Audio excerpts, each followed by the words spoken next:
ध्यान से सुनिए। जिस समय अर्जुन का रथ रणभूमि में खड़ा था, चारों ओर शंखनाद हो रहा था, पर अर्जुन का मन विचलित था। उसके हाथ कांप रहे थे, आंखों में अश्रु थे। वो रथ का धनुर्विद्या सम्राट आज युद्ध से भाग जाना चाहता था। तब उसके सारथी ने, जो कोई साधारण मनुष्य नहीं, स्वयं श्री कृष्ण थे, उसे 700 श्लोकों में ऐसा दिव्य ज्ञान दिया, जिसने न केवल अर्जुन को खड़ा किया, बल्कि आने वाली हजारों पीढ़ियों को जीवन जीने की राह दिखा दी।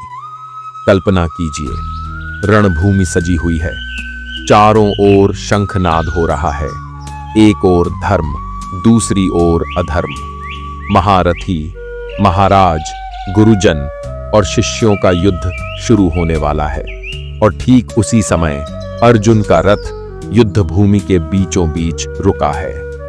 अर्जुन, महाबली अर्जुन, जिसने स्वर्ग में जाकर दिव्यास्त्र प्राप्त किए, जिसने शिव से पाशुपतास्त्र पाया, जिसकी भुजाओं में देवराज इंद्र का बल था, आज वह अर्जुन रो रहा है, कांप रहा है।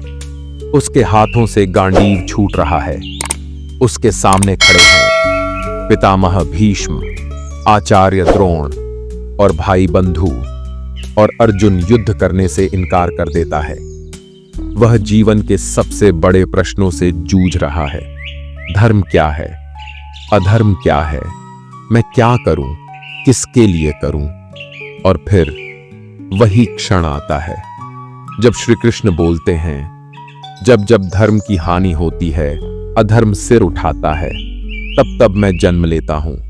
यहीं से आरंभ होती है वह दिव्य वाणी, जिसे आज हम श्रीमद् भगवद गीता के नाम से जानते हैं। 700 श्लोक, 18 अध्याय, जो न केवल अर्जुन को खड़ा करते हैं, बल्कि आज भी टूटे हुए इंसान को फिर जीना सिखाते हैं। आज हम आपको सिर्फ 33 मिनट में श्रीमद् भगवद गीता के 18 अध्यायों की अमृतवाणी सुनाने जा रहे हैं। हर अध्याय का सार, हर सीख जो आपकी जिंदगी को बदल सकती है। तो मन, बुद्धि और आत्मा को एकाग्र कीजिए, क्योंकि अब गीता बोलने जा रही है। अध्याय 1, अर्जुन विषाद योग। धर्म क्षेत्रे कुरुक्षेत्रे। गीता की शुरुआत होती है युद्ध भूमि की इस गूंज से। इस अध्याय में अर्जुन का मनोबल टूट जाता है जब वो अपने ही सगे संबंधियों को युद्ध भूमि में खड़ा देखता है। पितामह भीष्म, गुरु द्रोणाचार्य, अपने भाई, भांजे, सखा, उसका कलेजा कांप उठता है। वो कहता है, मैं नहीं लड़ूंगा, मेरे अपनों का वध करके मुझे कोई विजय नहीं चाहिए। उसकी आत्मा करुणा से भर उठती है और उसका गौरवशाली गांडीव उसके हाथों से गिर जाता है। यह अध्याय हमें यह सिखाता है कि जब मन मोह और भावनाओं के जाल में फंस जाता है, तो सबसे बलवान भी अपने कर्तव्य से डगमगाने लगता है। यह अध्याय हर उस इंसान के लिए है जो अपने जीवन के युद्ध में उलझा हुआ है और हार मान रहा है। अध्याय 2, सांख्य योग। यह अध्याय है ज्ञान की पहली किरण का। श्री कृष्ण मुस्कुराते हैं, लेकिन उनकी मुस्कान में करुणा भी है और वीरता भी। वो अर्जुन से कहते हैं, य एनम वेत्ति हंतारम यश्चैनम मन्यते हतम, उभौ तो न विजानीतो नायम हंति न हन्यते। जो आत्मा को मारने वाला या मरने वाला समझता है, वह अज्ञानी है। आत्मा न मरती है, न मारी जा सकती है। श्री कृष्ण समझाते हैं, यह शरीर नाशवान है, लेकिन आत्मा अमर है। जैसे मनुष्य पुराने वस्त्रों को त्याग कर नए धारण करता है, वैसे ही आत्मा एक शरीर छोड़कर दूसरा लेती है और फिर वह गूंज उठती है, कर्म किए जा, फल की चिंता मत कर। यह अध्याय हमें सिखाता है, धर्म के मार्ग पर डटे रहना ही सबसे बड़ा कर्म है। कर्तव्य से भागना मोह है और मोह ही सबसे बड़ा अज्ञान। अध्याय 3, कर्म योग। अब श्री कृष्ण अर्जुन को कर्म के रहस्य में ले जाते हैं। वो कहते हैं, कर्म से भाग मत, कर्म में ही जीवन है।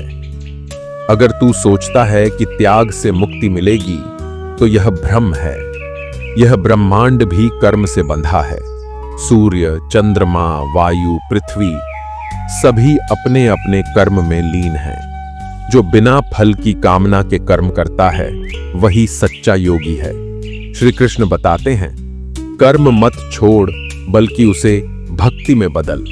यह अध्याय हमें सिखाता है कि कर्म ही पूजा है और हर इंसान का धर्म है कि वो अपने कर्तव्य को ईश्वर की भक्ति मानकर निभाए।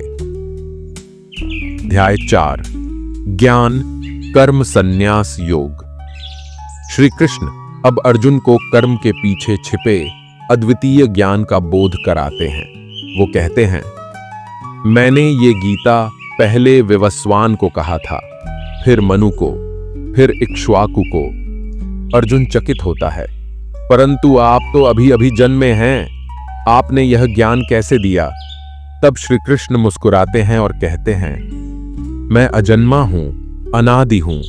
जब जब धर्म की हानि होती है तब तब मैं जन्म लेता हूं, अधर्म का विनाश करने के लिए। फिर वो बताते हैं, कर्म करना ही महान नहीं है, ज्ञान से युक्त कर्म करना असली साधना है।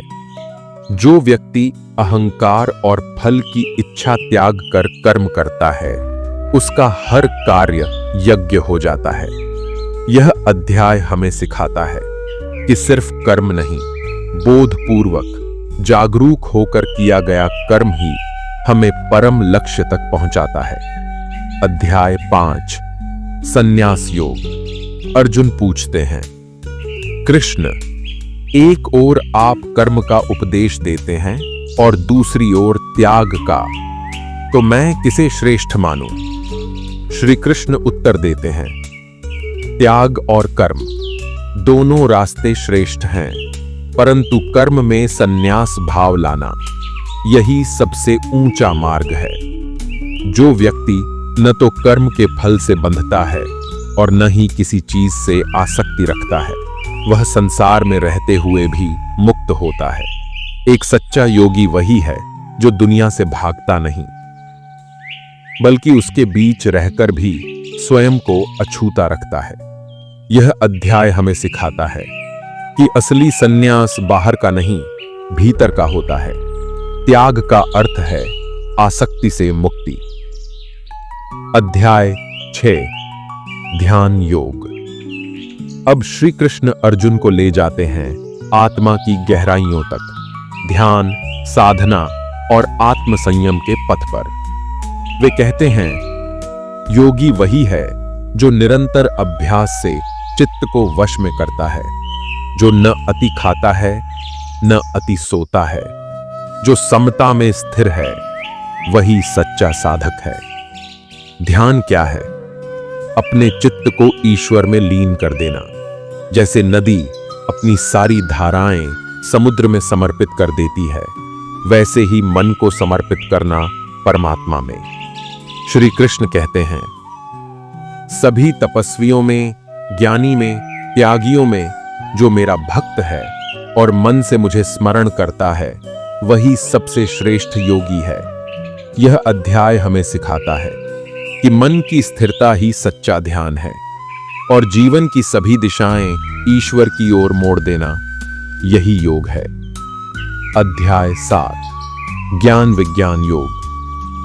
अब श्री कृष्ण अर्जुन को ईश्वर की रहस्यमयी प्रकृति से परिचित कराते हैं।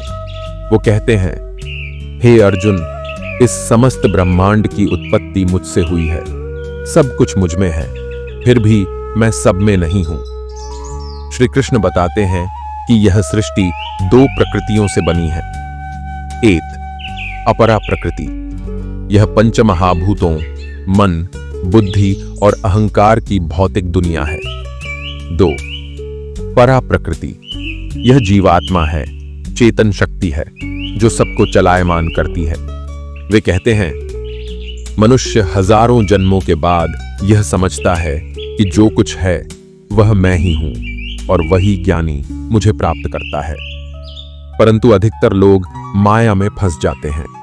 जो मेरी भक्ति करते हैं मैं उन्हें उस माया से पार कराता हूं। यह अध्याय सिखाता है कि सच्चा ज्ञान वही है जो आत्मा को ईश्वर से जोड़ दे, और यह जुड़ाव केवल भक्ति से होता है।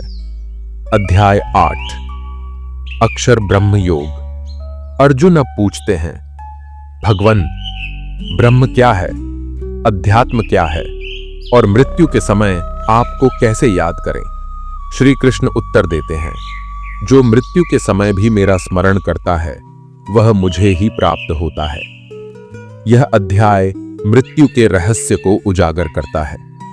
श्री कृष्ण कहते हैं, यह शरीर नाशवान है लेकिन आत्मा अमर है। मरण काल में जो व्यक्ति मन को एकाग्र कर प्रभु के नाम का स्मरण करता है वह मोक्ष को प्राप्त करता है।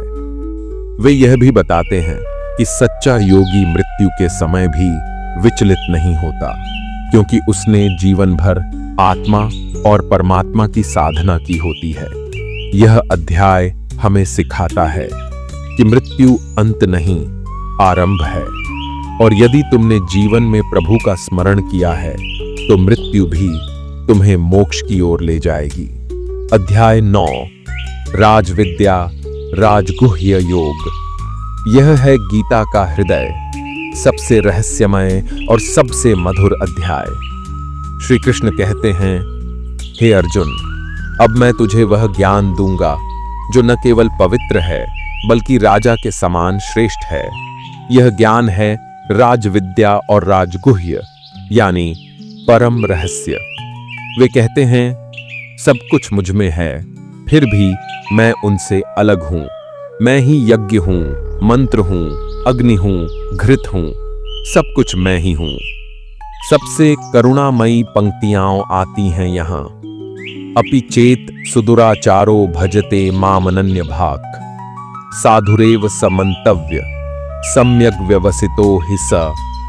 यदि कोई बहुत पापी भी हो और मेरा अनन्य भक्त बन जाए तो वह भी शीघ्र ही साधु बन जाता है।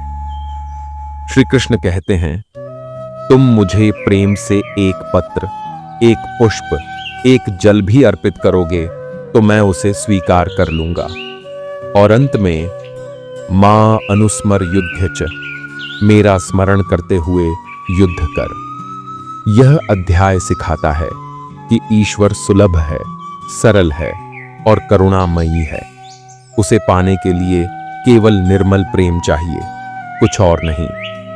अध्याय 10 विभूति योग। इस अध्याय में श्री कृष्ण अर्जुन को अपनी दिव्य विभूतियों का बोध कराते हैं। वो कहते हैं, मैं सबका उद्गम हूं, मुझसे ही सब प्रकट होता है। अर्जुन अब धीरे धीरे समझ रहा है कि यह केवल उसका सारथी नहीं, समस्त सृष्टि का स्वामी उसके सम्मुख खड़ा है। श्री कृष्ण बताते हैं, मैं तेज में तेजस्वी सूर्य हूं, चंद्रमा में शीतलता हूं, पृथ्वी में सुगंध हूं, अग्नि में ताप हूं। मैं ही जीवों में आत्मा हूं, स्त्रियों में कीर्ति, श्री, वाणी और स्मृति हूं। वो कहते हैं, जो मेरी इन विभूतियों को समझता है उसका चित्त मुझ में लग जाता है और वह मुझे भजता है। यह अध्याय हमें सिखाता है कि ईश्वर कोई दूर की सत्ता नहीं है, वह तो हर सुंदरता, शक्ति और शुभता के रूप में हमारे चारों ओर विद्यमान है। अध्याय 11 विश्वरूप दर्शन योग। अब आता है गीता का सबसे भव्य, रहस्यपूर्ण और अद्भुत क्षण। श्री कृष्ण अर्जुन को देते हैं अपना विराट रूप। अर्जुन ने कहा था, भगवान, यदि आप मुझे अपने उस रूप का दर्शन देना चाहें जिसमें संपूर्ण ब्रह्मांड समाया है तो मुझे वह कृपा दें। श्री कृष्ण कहते हैं, हे अर्जुन, दिव्य नेत्रों से देख, मैं तुझे अपना विश्व रूप दिखाता हूं। अर्जुन जो देखता है वह कल्पना से परे है। अनंत मुख, अनगिनत नेत्र, प्रकाश का सागर, काल की अग्नि, देवताओं का विस्मय और समय रूप श्री कृष्ण जो सबको निगल रहे हैं। अर्जुन भयभीत हो जाता है, विनती करता है, हे प्रभो, मैं आपको अपना वह स्नेहमयी रूप देखने को कहता हूं जिससे मैं आपको जानता था। श्री कृष्ण मुस्कुराते हैं और कहते हैं, हे अर्जुन, मेरा यह रूप न वेदों से, न तप से, न दान से, केवल अनन्य भक्ति से ही देखा जा सकता है। यह अध्याय हमें सिखाता है कि ईश्वर का रूप सीमित नहीं है। वह सुंदर भी है, भयानक भी, प्रेममय भी है, न्यायकारी भी, और उसे केवल प्रेम से जाना जा सकता है। अध्याय 12 भक्ति योग। अब अर्जुन पूछता है, हे कृष्ण, जो आपकी मूर्त रूप में भक्ति करते हैं और जो निर्गुण निराकार ब्रह्म की उपासना करते हैं, उनमें श्रेष्ठ कौन है? श्री कृष्ण कहते हैं, दोनों पथ महान हैं, परंतु जो मेरा साकार रूप मानकर प्रेम से भक्ति करते हैं, मैं उनके कष्टों को हर लेता हूं। जो मन, बुद्धि और आत्मा से मुझे समर्पित हैं, वे मेरे अत्यंत प्रिय हैं। फिर वे बताते हैं एक दिव्य गुणों की श्रृंखला, जो किसी से द्वेष नहीं करता, जो मित्रवत, करुणावान, न ममता करता है न अहंकार, जो सुख दुख में सम है, वही मेरा भक्त मुझे प्रिय है।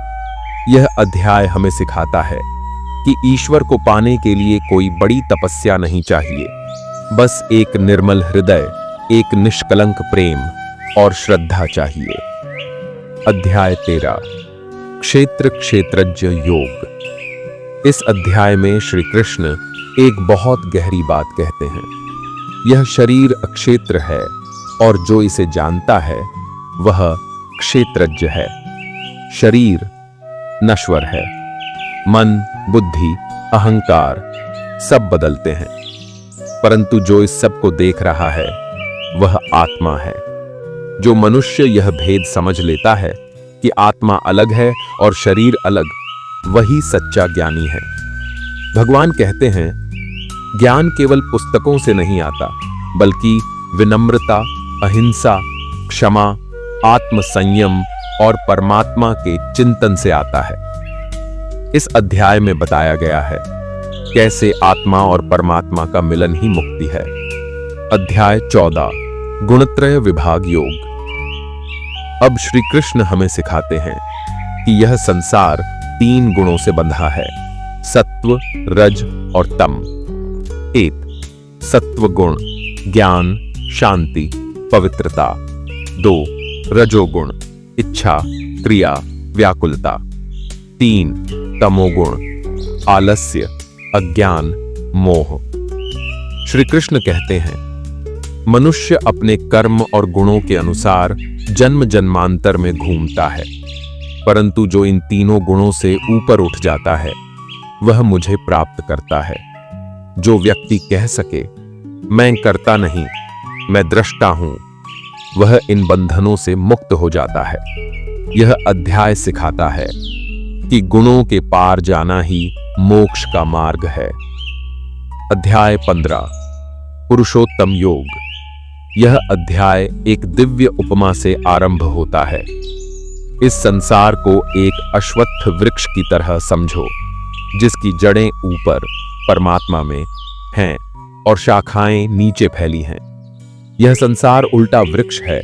जो दिखता है वह स्थायी नहीं है, जो स्थायी है वह दिखाई नहीं देता। श्री कृष्ण कहते हैं, जो इस माया जाल को काट देता है और मुझ पुरुषोत्तम सर्वोच्च पुरुष की शरण में आता है, वही मुक्त होता है। यह अध्याय बताता है कि परमात्मा न केवल इस संसार का स्वामी है, बल्कि आत्मा का आधार भी वही है। श्री कृष्ण कहते हैं, जो मुझ पुरुषोत्तम को जान लेता है वह संपूर्ण ज्ञान प्राप्त कर लेता है। उससे अधिक जानने योग्य कुछ नहीं। अध्याय 16 दैवासुर संपद विभाग योग। इस अध्याय में भगवान श्री कृष्ण 2 प्रकार के स्वभावों को समझाते हैं, दैवी ईश्वरीय और आसुरी राक्षसी। दैवी संपदा शांति, दया, सत्य, संयम, विनम्रता, क्षमा, तप, श्रद्धा। ये आत्मा को ऊपर उठाते हैं। परमात्मा से जोड़ते हैं। आसुरी संपदा, अहंकार, क्रोध, लोभ, हिंसा, द्वेष, कपट, ये आत्मा को बांधते हैं, पतन की ओर ले जाते हैं। श्री कृष्ण कहते हैं, जो आसुरी स्वभाव में लिप्त रहता है वह मुझे नहीं समझ सकता, परंतु जो दैवी गुणों को अपनाता है वह जन्म मरण के चक्र से मुक्त होकर परम गति को प्राप्त होता है। यह अध्याय हमें सचेत करता है कि केवल पूजा नहीं, हमारे गुण, हमारे कर्म, यही मोक्ष या बंधन का कारण है। अध्याय 17, श्रद्धात्रय विभाग, योग। अब श्री कृष्ण बताते हैं कि हर व्यक्ति की श्रद्धा आहार, यज्ञ, तप, दान 3 गुणों में बंटी होती है। 1. सात्विक श्रद्धा, ईश्वर में, आत्म कल्याण में। 2. राजसिक श्रद्धा, दिखावे, नाम, स्वार्थ के लिए। 3. तामसिक श्रद्धा, अंधविश्वास, हठ और अज्ञानता में। वो कहते हैं, जिस यज्ञ में लोभ हो, जिस दान में घमंड हो, जिस तप में दिखावा हो, वह श्रेष्ठ नहीं। शुद्ध श्रद्धा वह है जो निर्लिप्त, निश्चल और निस्वार्थ हो। श्री कृष्ण इस अध्याय के अंत में एक महामंत्र देते हैं, AUM तत्सत। जो सत्य है वही ब्रह्म है, वही ईश्वर का स्वरूप है। अध्याय 18, मोक्ष संन्यास योग। यह अंतिम अध्याय है, सबसे गहरा, सबसे व्यापक और सबसे करुणामय। श्री कृष्ण अर्जुन को संपूर्ण गीता का सार बताते हैं। जो कुछ तू करता है उसे मुझे अर्पित कर, फल की चिंता छोड़, तू केवल मेरा बन जा। वे कहते हैं, प्रत्येक कर्म का त्याग संभव नहीं, परंतु कर्म के फल की ममता का त्याग ही सच्चा संन्यास है। श्री कृष्ण यह भी बताते हैं कि प्रकृति के अनुसार कर्म करना ही धर्म है। किसी और का धर्म अपनाना, स्वधर्म से भागना आत्मा के लिए घातक हो सकता है। फिर वह अंतिम वचन देते हैं, सर्वधर्मान परित्यज्य मामेकम शरणम व्रज, अहं त्वा सर्व पापेभ्यो मोक्षयिष्यामि मा शुचः। हे अर्जुन, सारे धर्म, सारे संदेह, सारी चिंता त्याग कर केवल मेरी शरण में आ जा। मैं तुझे समस्त पापों से मुक्त कर दूंगा, शोक मत कर। प्रिय श्रोताओं, श्रीमद् भगवद गीता केवल एक ग्रंथ नहीं, यह जीवन की गहराइयों में उतरने की एक यात्रा है। यह हमें सिखाती है कि कर्म करते जाओ पर फल की आस छोड़ दो। भक्ति में शक्ति है और ज्ञान में मुक्ति। जीवन एक युद्ध है और आत्मा अमर है। गीता हर उस इंसान के लिए है जो टूट चुका है, भटक चुका है और सत्य की खोज में है। और अगर आपने इसे हृदय से सुना है तो आप अकेले नहीं हैं, कृष्ण आपके साथ हैं। जय श्री कृष्ण। हरि ओम तत्सत।